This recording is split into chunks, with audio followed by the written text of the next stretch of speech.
Welcome back, second graders. I'm so glad you joined me for another lesson on text features and nonfiction text. So we're going to start out by reviewing what we talked about yesterday. So we were kind of looking at how text features and nonfiction text can help us to find information and to answer our different questions or our wonders that we were looking at. So remember, these were the wonders that I started out with.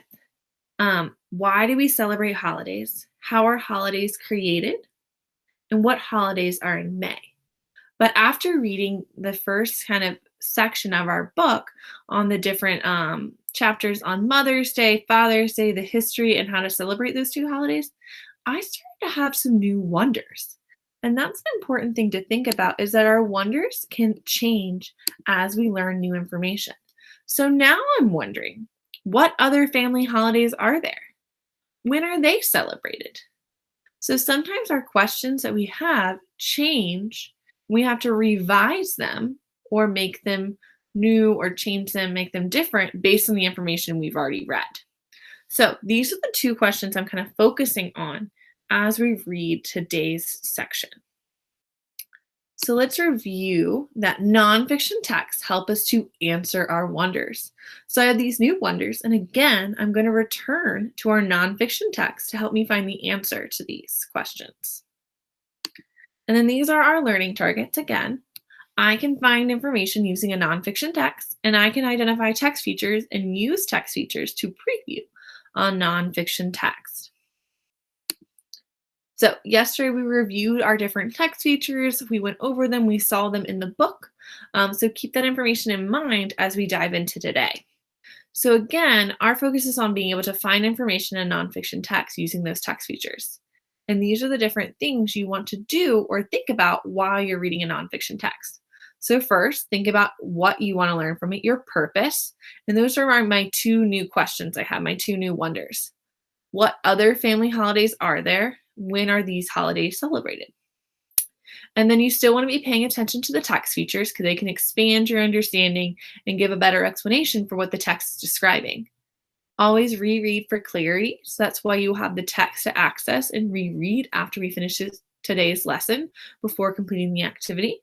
And then be prepared to expand your research to other sources.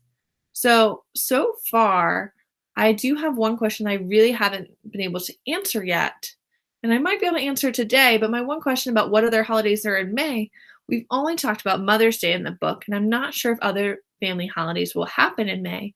So I might need to read something else to answer that question if I still want it answered. So just keep that in mind when you're researching. So we're going to return to our book, Mother's Day and Other Family Holidays. And we're starting out on page 18 today, which is Grandparents' Day is our heading right here. So this is a kind of change from the two holidays we talked about before. And now I don't really know too much about Grandparents' Day. So I have a lot of different questions going on. Like, how is it celebrated? When was it started? What does it celebrate?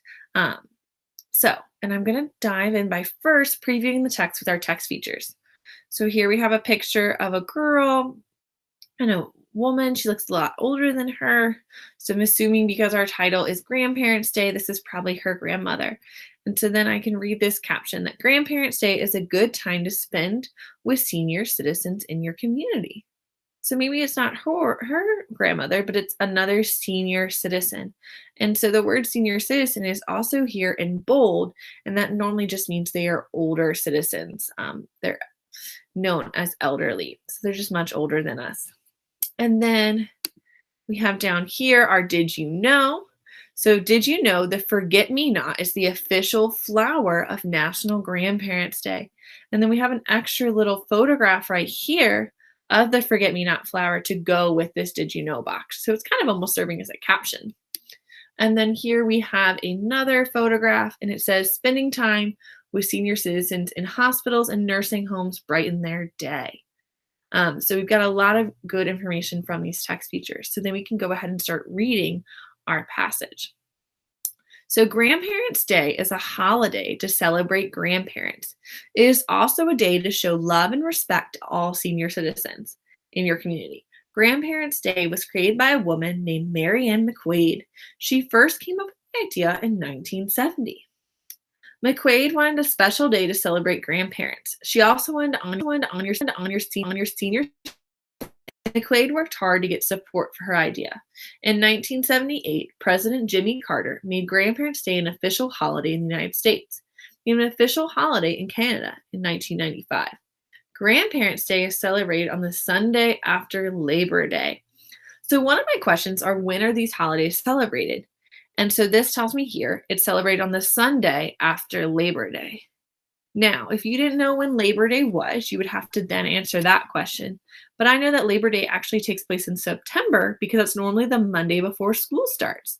So Grandparents' Day is celebrated in September, which is different from Mother's Day in May and Father's Day, which is in June. All right, so a grand day is our heading right here.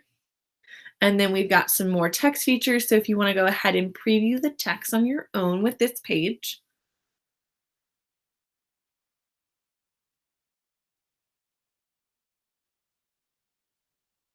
All right, I hope you learned some more information that's going to help you as we read through this passage.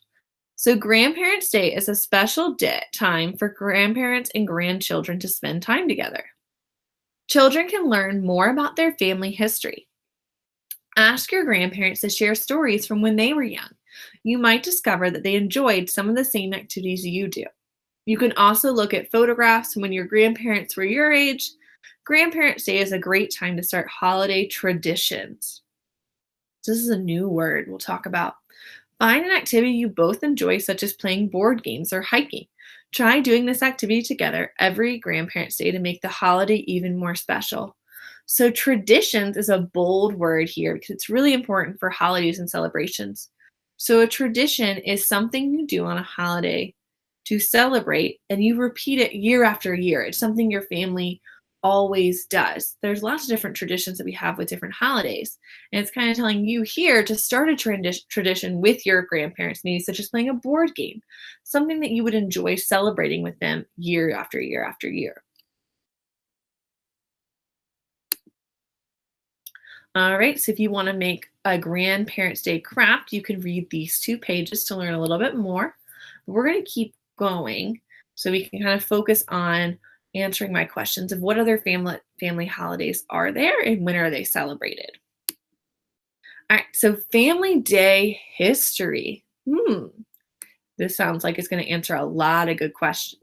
Good answers to some of my questions. I'm sorry.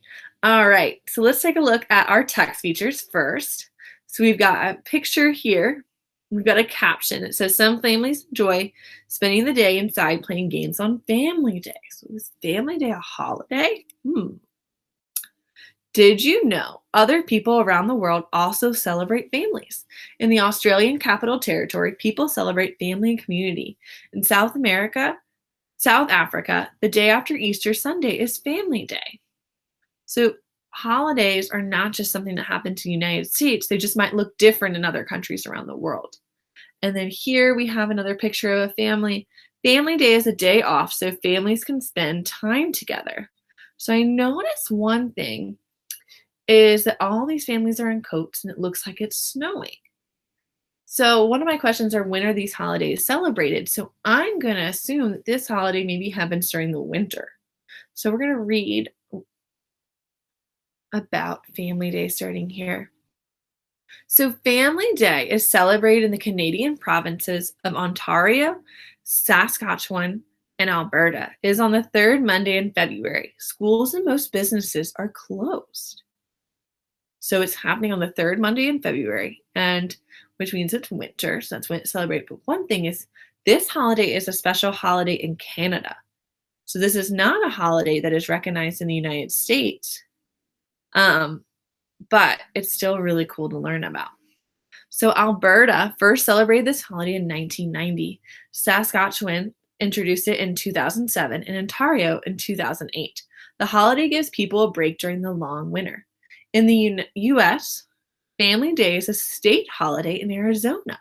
So it's not widely recognized, but it is celebrated in Arizona, which is kind of cool to think about. So, celebrating Family Day. I want you to take a moment and preview the text by looking at all the text features to prepare yourselves for reading the passage together.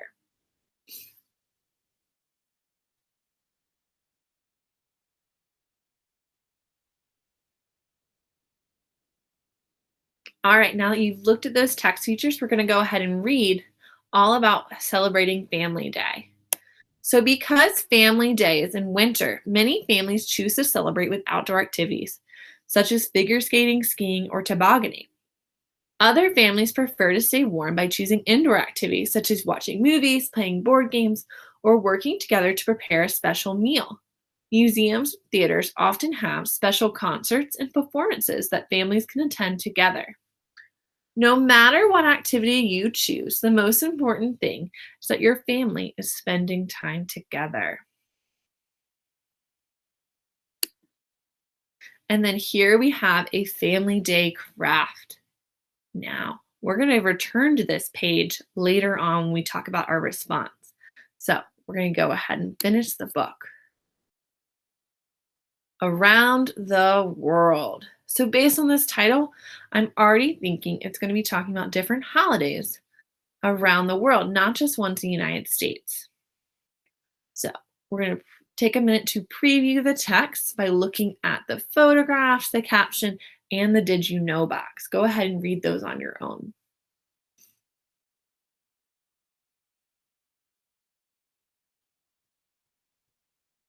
All right, since you have previewed the text, you are ready to start reading. Many countries in the world celebrate holidays that are similar to those featured in this book. Not everyone celebrates them in the same way. Read on to learn more about celebrating some holidays around the world. In England, simnel cake is a popular Mother's Day dessert. So we talk about Mother's Day, and then here, this is a tradition in England. In France, Mother's Day is on the last Sunday of May. A special cake shaped like a bouquet of flowers is given to mothers. In Mexico, Mother's Day is May 10th. Churches hold special services to honor mothers. After the service, mothers are served a breakfast with atole and tamales. So we have finished our book, and so we've answered a lot of our questions about different holidays. So I'm going to return to our slides here. So our questions, remember, were what other family holidays are there? And we learned about Grandparents' Day, and we learned about Family Day that's celebrated in Canada.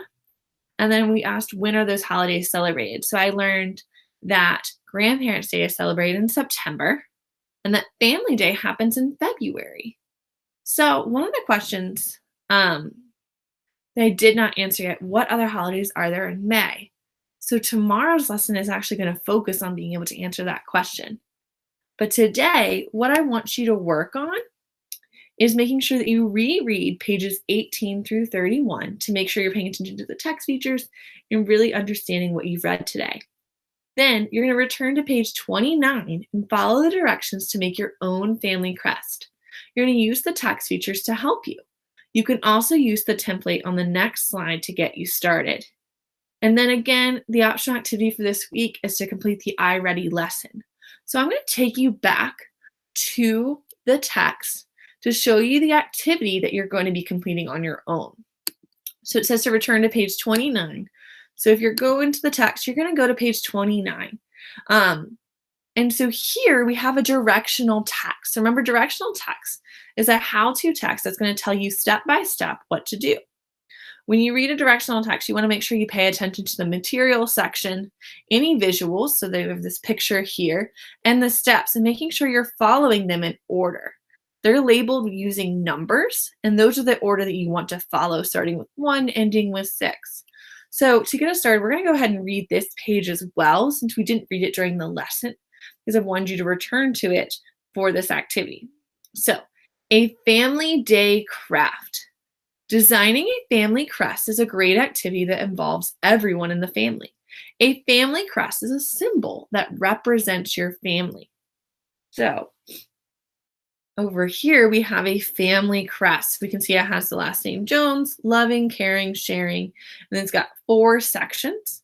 And it's got a picture of the family. It's got a dog. It's got some color. Looks like it's a flag. So different things that are meaningful to them. So you can research your family history on the internet. We can see them here on the computer, looking up together as a family. And then here's a did you know that Family Day is a day to be thankful for your family. And you can write a list of the things you most appreciate about each family member. And it would make a great Family Day tradition. So I know it's May, but I think it'd be fun to do an activity today with your family or just about your family. You want to complete it on your own and share it with them later. So we're going to go to our directional text on a Family Day craft, and you're going to be making a family crest. So here are your materials. So you need a piece of paper, a ruler if you want to make sure the sections are even, but you can always just use another piece of paper to kind of draw the lines, pencil, scissors, glue, and any art supplies that you want to use. And then these are the steps that you're going to follow to make your family crest. So basically what you're going to be doing is thinking about different symbols and pictures that are meaningful to your family. So maybe a picture of your family, if you have any pets, if there's anything that you guys like to do together. Maybe you all have a favorite movie or a favorite holiday or a favorite book that you guys like to read. Those are the things you want to put on your crest. So I'm going to show you what you can use to make your family crest. So in the reading response, you're going to have this page, and you can use a template that's attached. You can make your own, or you can find another online. I just Googled the template and I was able to find this. And so if you have a printer, you can print this out, or you can draw one on a piece of paper. You can always divide it into sections. Also, if you don't have paper, you don't want to draw your own, you can always just fold a piece of paper. So I'm going to So I just have a piece of notebook paper here. If you just fold it into 4 sections, have it like that. And then what I was thinking you could do is so each section can be a different visual or picture for your family. And then you could put your family's last name in the middle. I'm going to show you what it looks like. Because no matter what it looks like or how you make it, it's going to be meaningful to you and your family. So I have my last name, Kilgore, right there. And then I would put different pictures of images that mean to my family. So I might draw a picture of me, my mom, my dad, me and my 2 sisters. And then we have a dog named Bogey. So maybe I put a picture there. We all really like watching college basketball together. So maybe I put a basketball there. And then most of my family went to VCU. So maybe I would put the college there because that's something meaningful to all of us. So this is going to be unique to you and your family. And I hope you guys enjoy this little activity. See you guys tomorrow.